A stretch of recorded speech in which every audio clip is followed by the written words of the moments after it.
My name is Jack Archer, and I'm a pilot of the Robotech Defense Force. I was born just before the global war. My parents died soon after the war began, so I had to learn how to survive on my own. Sometimes I wonder what kind of person I might have been if things were different. It's one of my darkest fears. If you took the war out of me, would there be anything left? The global war had been going on for a long time. All the experienced pilots were dead.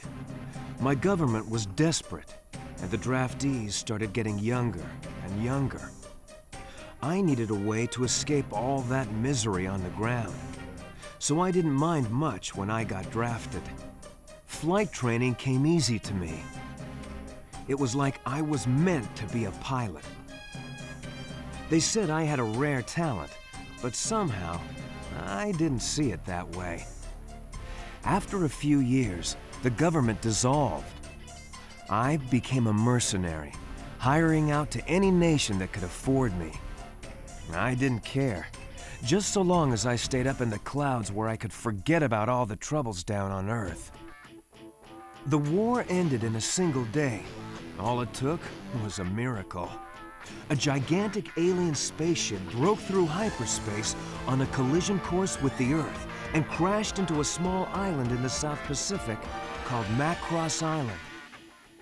The leaders of the world's nations called a ceasefire and assembled the most brilliant minds of the time to examine the spaceship and assess the possible threat of alien invasion. The evidence they found pointed to a highly advanced civilization with technology far beyond what we had on Earth, something the scientists called robotechnology. But there was an even greater discovery. The scientists found a supply of protoculture aboard the ship, a new and nearly inexhaustible energy source used to power the alien machines. The spaceship was some kind of advanced warship, bristling with powerful weaponry.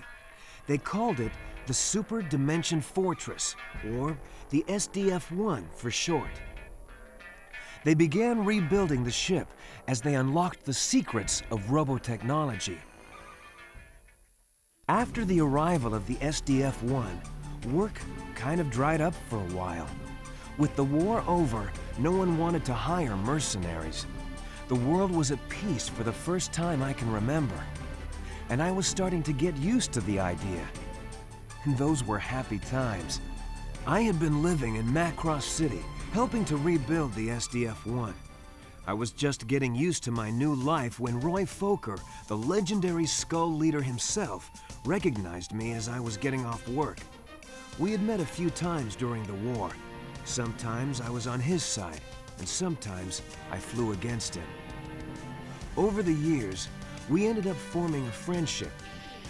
He told me he needed pilots to join a new military outfit called the Robotech Defense Force.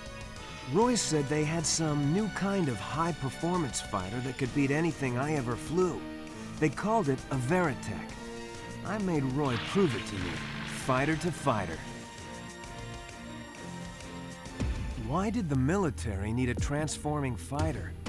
It was well known that the aliens were warriors, but there was one detail that was kept from the public.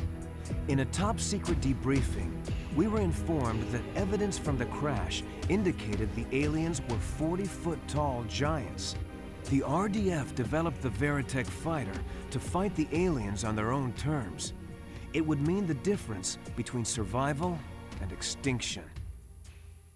After my training, I was stationed with the carrier Prometheus on Macross Island. On the day the final construction of the SDF-1 was completed, the entire city prepared to celebrate. That was when the Zentradi arrived. The SDF-1 belonged to them, and they were determined to take it back.